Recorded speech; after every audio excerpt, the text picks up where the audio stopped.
So today I want to kind of largely look at two physical traits that, again, an athlete must hold concurrently, meaning at the same time, in order if they want to get really good at CrossFit. Like, these are two non-negotiable things that they must have.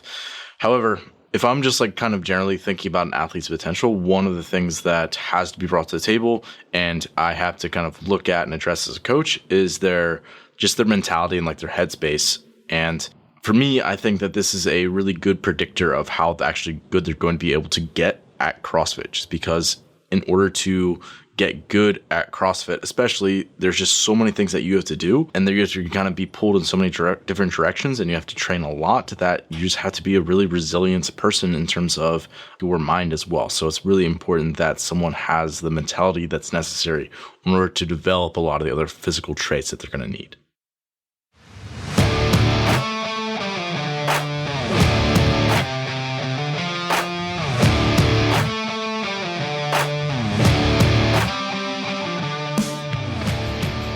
The fitness movement is brought to you by Zor Fitness.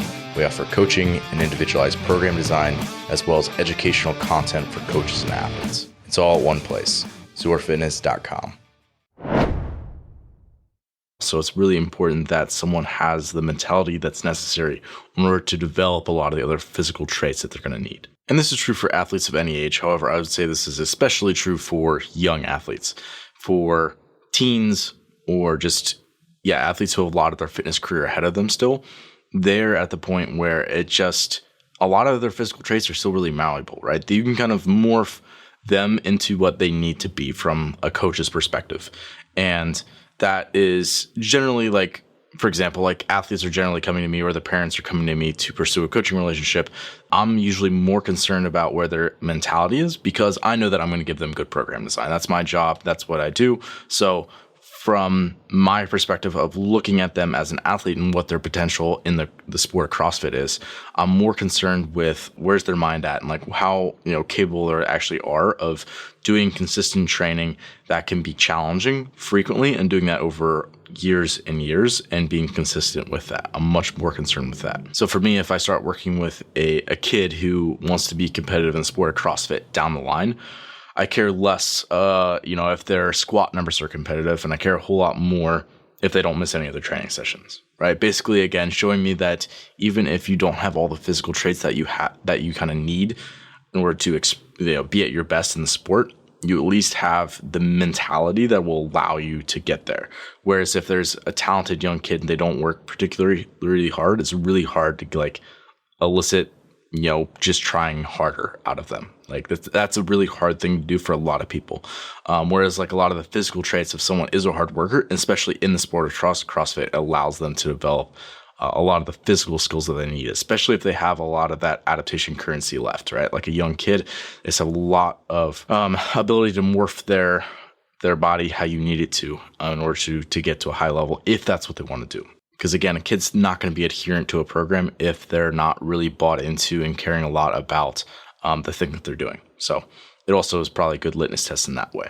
So anyway, let's talk a little bit more about the role of the mind. I have three different things that I think, if I'm thinking about like mental resiliency for an athlete, like this is what sort of comes to mind in terms of like, these are important things that I would look for in an athlete so that they're able to actually get to their potential in CrossFit. Really, I would say this is probably any, training-based endeavor that someone would want to go about. Or maybe you could expand this to sport as a whole. One would be monotony. 2, mechanical and metabolic pain. 3, long-term consistency. So monotony, to me, this is where there's a clear divergence between CrossFit as a training methodology and CrossFit as a sport, right? If you are doing it as a training methodology, like a class environment, you're going to get a big variety. You're going to have a heavy day sometimes. Sometimes you're just going to come in and lift. You might be working on skills one day, and it's going to rotate and vary and just be like really different a lot of the time. And it keeps things really fresh. And that's why people get into CrossFit just from a GPP perspective, like general physical preparedness. They're just general fitness. It's fun. Yeah. Whereas training for the sport of CrossFit isn't always fun. Right? You're going to be going through linear progressions a lot of the time where you're seeing the exact same thing as the week prior, and there's just a small tweak on it, right? And for some athletes, they have a really hard time with that, especially if there's someone who's done the class environment for a while. It's a challenge to get them to understand that you are going to have to be doing basically the same thing for a very long time in order to get really good at this one thing. If you want to improve your snatch, you're going to have to be snatching probably, at least twice a week for the next, several months in order to get to the point where you're going to have a significant improvement in your lifts, for example, right? So just to be able to handle that monotony. 2 is metabolic and mechanical pain. So metabolic pain, meaning like going hard in workouts, having that feeling of fatigue, and just truthfully, the pain sensations that come along with that. I talked about exercise-induced pain and like the coping mechanisms for that in episode 110. So if you're curious about that a little bit more, you can go listen to that one. And then mechanical pain, meaning that there's going to be times in strength training and workouts where you are going to be in joint distress and experiencing a lot of intensity around a particular, loading a particular pattern, just from the fact that you're doing a lot of volume and you're asking your joints to do a lot, and there's going to be times where they don't feel great, and understanding the difference between that and being injured and being able to be mentally resilient to that is a very important thing as well. So metabolic and mechanical pain, and finally long-term consistency. And I think this is probably the most overlooked thing in terms of a mentality as to what will allow someone to get great. If you want to get really good in CrossFit, how I would think about it is like, can you first perform your week of training sessions with great quality? Can you do that, right, for 1 week? And then it's like, can you do that for the next 5, 7, 10 years, right? A lot of people will be able to do 1 week consistently. Very, very few will be able to go 5, 7, 10 years without wavering from that goal. That's an extremely rare quality to have. So from my perspective, that's what I believe is a big picture of like the role of the mind is 1, monotony, 2, metabolic and mechanical stress, and then 3, long-term consistency. Okay, now we want to talk about physical traits, right? Again, what I'm looking for in a future CrossFit Games athlete. There are 2 physical traits that if an athlete has those 2 things concurrently, that I get very, very excited because I know how rare those 2 things are paired together. Here they are. Number 1, being strong. Number 2, being volume tolerant. So being strong, like can they produce the maximal contractions that are competitive with the games field, CrossFit Games field, right? Meaning that they don't have to be strong relative to the weightlifting community. They don't have to be strong relative to the strongman community. They need to be competitive relative to their competitive field. In that case, it's a CrossFit Games athlete. Those are professionals in CrossFit. So if you want to be at the best in the sport of CrossFit, that's who you need to be strong relative to.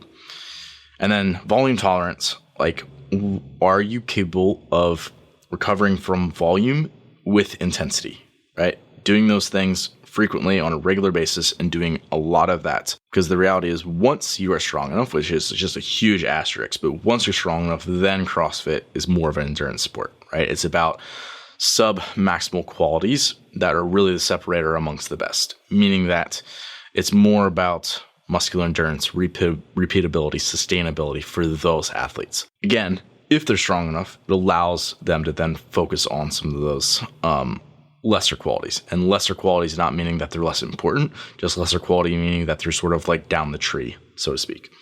So why these 2 traits? Why strength? Why volume tolerance? First of all, they're just so rare to be paired together, right? I see athletes all the time, and I've coached athletes who they have one or the other. So for example, personally, I've worked with athletes who are stronger than games level, right? Meaning that they are stronger than the average CrossFit Games athlete. I've worked with them, and generally, they're not super great at getting through all their CrossFit training. Generally, they are much more relaxed in how they go about metcons, and generally, they are not super tolerant to a lot of volume. And this is probably one reason why they're strong, but then also likely they're just sort of swayed that direction where they are biased towards strength and power, and therefore they just handle less volume well. So typically, if that happens, and I get an athlete like that, they're usually less adherent to the training, and they're usually more likely to get injured if they put on a lot of strength really quickly. And likewise, I've worked with athletes who are, games level fitness, right, where they are, in terms of like metcon ability, like the best of the best, right? They have excellent time trial numbers. They have excellent cyclical capacity. They have excellent muscular endurance qualities. They have great cardiovascular and respiratory endurance and sustainability. Like, again, those qualities down the tree are fantastic. And for those athletes, basically every time I've had one of those athletes, they really, really struggle to get strong enough to be competitive, right? Like, they're never going to qualify for the CrossFit Games just because they're not strong enough, right? Their maximal contractions aren't finely tuned enough, and they're not able to create enough strength and power in order to be competitive with that field, right? So you have to have both, and having both is such an exceptionally rare combination.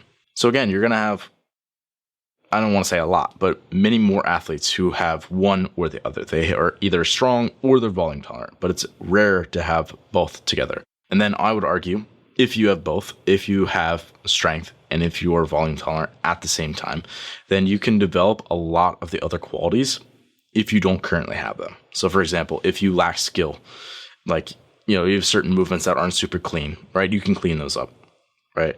If you don't have great muscular endurance in a particular pattern, you can do things to improve that because you can do a lot of training. If you don't have a fantastic engine right now, again, you're going to be able to handle doing lots of training that will allow you to create great cardiac qualities without completely tanking your strength. Again, because that's what we see with a lot of athletes is you can get them good enough at doing CrossFit, but then their strength numbers aren't where they need to be. Or vice versa, right? They get strong enough and they're starting to develop their strength really well and their engine starts to fade. So as I said before, having both those things at the same time is extremely rare. Do you have a topic that you'd like to request as a future show, or just a question about training? Reach out to me. My email is ben@zorfitness.com, or you can DM me on Instagram @zorfitness. Lastly, head over to zorfitness.com if you want to browse all of our previous shows with in-depth show notes, as well as educational content for all things training. And the reason I'm recording this is because the other week I told one of my athletes, like, I believe you have what it takes to be great, referring to the sport of CrossFit. And to me, it was because the athlete had that extremely rare mix of traits. They have the mentality, right? They have the ability to handle monotony, doing the same thing week in and week out, long training progressions without much variance. They have the ability to cope with metabolic and mechanical pain.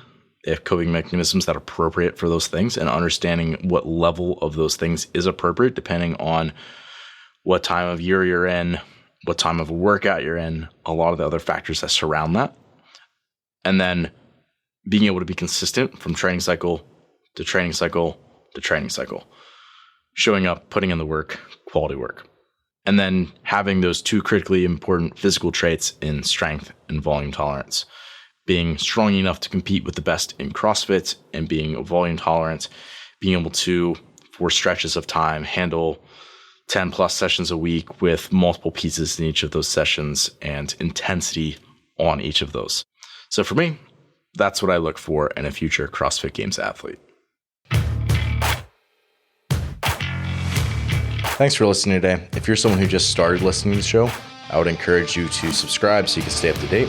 If you're someone who's been listening for a while, I would encourage you to rate and review the show. And lastly, the best thing that you can do to support our work is also the best thing that you can do for your performance. And that is by hiring one of our coaches. Until next time, stay the course.